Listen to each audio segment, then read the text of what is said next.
Hoje eu vim contar pra vocês de quando a minha mãe ficou me chantageando por 2 meses, quando eu tinha só 14 anos. Aí você vai falar assim, ai mãe não. Mãe ama o filho acima de tudo. A minha mãe vocês não conhecem. Foi assim, eu tava com um namoradinho escondido, porque o meu pai ele era muito carrasco com isso. Meu pai não aceitava de jeito nenhum. Já a minha mãe, gente, pra ser bem sincera, a minha mãe ela cagava. A minha mãe, ela nunca foi esse tipo de mãe cuidadosa, de ver se o filho tava doente, se o filho tava comendo, se o filho tava estudando. A minha mãe cagava pra gente. Mas o problema era o meu pai.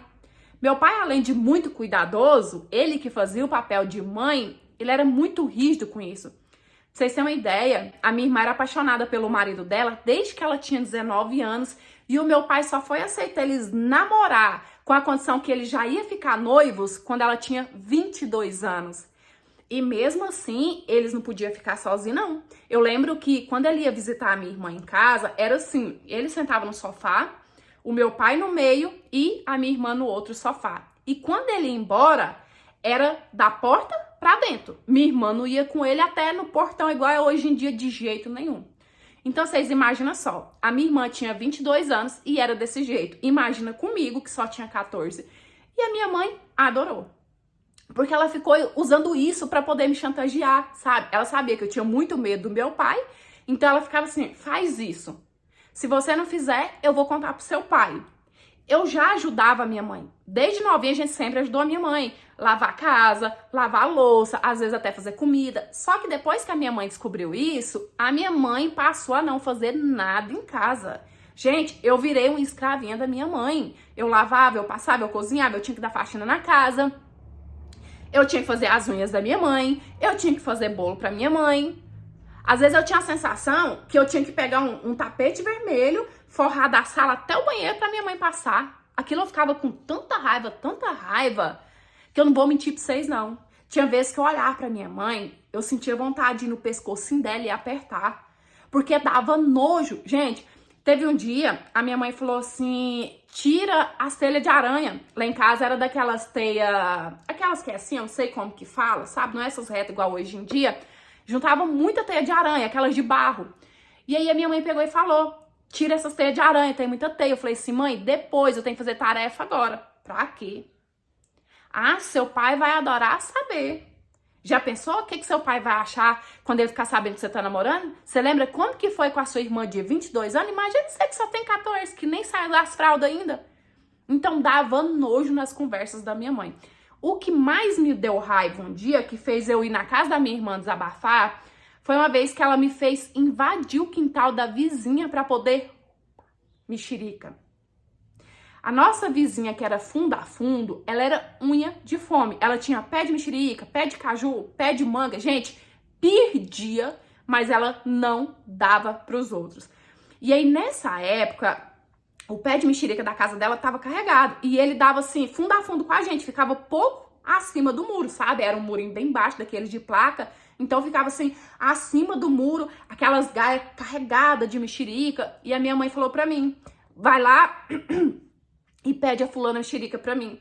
Falei, mãe, a senhora sabe que aquela véia é unha de fome. Ela vai me xingar tudo. Ela não vai dar. A minha mãe já começou com a chantagem dela. Você que sabe. Se você acha que é melhor encarar seu pai do que ir lá e buscar uma mexerica pra mim, você que escolhe. Eu não tô nem aí, pra mim tanto faz. E a minha mãe fez tanta minha cabeça, que eu subi no muro, coisa que eu nunca tinha feito, que eu nunca fui moleque assim, subi no pé de mexerica, gente, espinho desse tamanho, correndo o perigo daquela véia sair de uma vez de dentro de casa e eu cair, eu machucar, pra pegar a mexerica pra minha mãe que tava chantageando. Aí eu te pergunto, isso é uma mãe que se preze? Aí nesse dia eu já não tava suportando mais, sabe? Eu fui bater na casa da minha irmã. Cheguei lá porque assim, a minha irmã ela era um pouco rígida comigo também, por ela ser bem mais velha que eu, ela meio que cobrava de mim o que o meu pai cobrava da gente. Só que eu tava tão cansada que ela foi o meu refúgio. Eu cheguei lá e eu contei pra ela, falei, eu não tô aguentando mais minha mãe, eu tô namorando escondido, fulano, a minha irmã conhecia esse menino, sabe? E a minha mãe descobriu e ela fica me ameaçando que vai contar pro meu pai, ela tá me obrigando a fazer isso, fazer aquilo. A minha irmã falou assim, volta lá em casa, arruma suas coisas e traz pra cá que você vai ficar uns dias aqui comigo. Falei, quê? Você tá doida? Nunca que a minha mãe vai aceitar, ela vai fazer a cabeça do meu pai vai vir aqui me buscar. Ela falou assim, traz suas coisas que com o meu pai eu me entendo. Detalhe, gente, a essa altura, a minha irmã e o meu pai, eles não se falavam. Só que, tipo assim, eu tava tão cansada que eu não vi outra saída. Eu voltei em casa, eu busquei as minhas coisas e eu fui pra casa da minha irmã. Eu acho que deu mais ou menos uns 2 dias até meu pai bater na porta da casa dela. E o meu pai só não foi antes, eu acho que pelo fato deles não conversar. Eu acho que ele tava tentando ali criar coragem. Tô lá de boa, ajudando a minha irmã. De repente, meu pai chama. Minha irmã falou assim, pode ficar aí que eu vou. E aí eu já escutei a gritaria do meu pai. Eu vim buscar essa safada, ela veio de casa pra cá pra não fazer as coisas, deixou as obrigações tudo nas costas da sua mãe. Minha irmã virou pra ele e falou assim, ela não vai voltar pra casa, não, ela vai ficar aqui comigo uns dias. Meu pai falou assim, quê? Por quê? Minha irmã pegou e contou. Falou assim, minha mãe tá chantageando ela. Minha mãe tá fazendo ela de escrava, minha mãe tá fazendo ela... Porque ficou sabendo que ela tá namorando escondido. Vocês acham que deu ruim pra minha mãe, gente? Porque assim, o meu pai, ele era bravão, machão pra cima de nós. Com a minha mãe, o meu pai parecia um gatinho. Minha mãe falava, ele miava.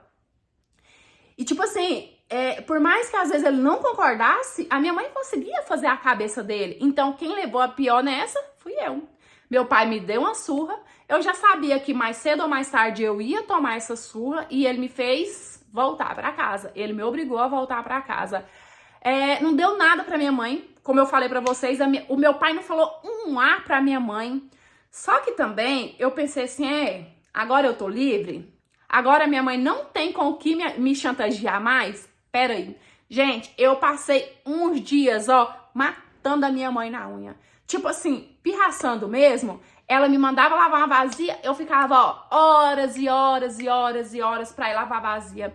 Outra hora eu ia, eu lavava, deixava um monte de vasilha suja, lavava mal lavado, sabe? Tava aquele trem tudo engordurento. Só passava... Não, eu fiquei fazendo um serviço tão ceboso que aquilo a minha mãe chegava até a tremer de raiva. Fiquei muito tempo fazendo isso com ela. Eu tô com 39 anos hoje, eu não falo com a minha mãe. E não é só por causa disso, não. Isso aí, foi a pontinha do iceberg que a gente passou na mão da minha mãe. Gente, a minha mãe é uma pessoa maquiavélica. Eu falo que tem mulheres que não nasceram pra ser mãe. E eu tenho certeza que a minha mãe é um exemplo dessas. Oi, meus amores, tudo bem aí com vocês? Eu espero que sim. Isso não é a mãe não, né? Isso é a prefeita. Eu concordo com ela. Eu acho que tem mulheres que não nasceram pra ser mães e tudo bem, né? Se for uma vontade da mulher não querer ser mãe, eu acho melhor que a pessoa não tenha filhos do que ela tenha filhos pra fazer isso aí. Porque isso aí, gente, não é educar não, né? Fica chanta. Primeiro que... Se o marido não acha certo e ela não acha certo, o correto seria ela reprimir a filha, conversar, falar assim, olha, não é hora de você namorar, né? Você vai esperar a hora certa, mas pelo contrário, pelo que eu entendi da história, ela fez questão que a filha continuasse namorando pra ter aquilo ali, pra poder chantagear ela, né? Então, tipo assim, pelo amor de Deus. Tem coisa que tira a gente do sério. Mas é isso. Ai, minha garganta tá ó. Eu espero muito que vocês tenham gostado de mais essa interpretação de hoje. Curte, comenta, compartilha, porque assim a gente cresce cada vez mais. E se você quiser me enviar a sua história pra eu ler, analisar e de repente ela aparecer aqui, é no e-mail, tá aí na sua tela, é por lá que eu recebo e eu conto com a sua história, tá certo? É isso, um beijão, fica com Deus, fique em paz, até os próximos, tchau!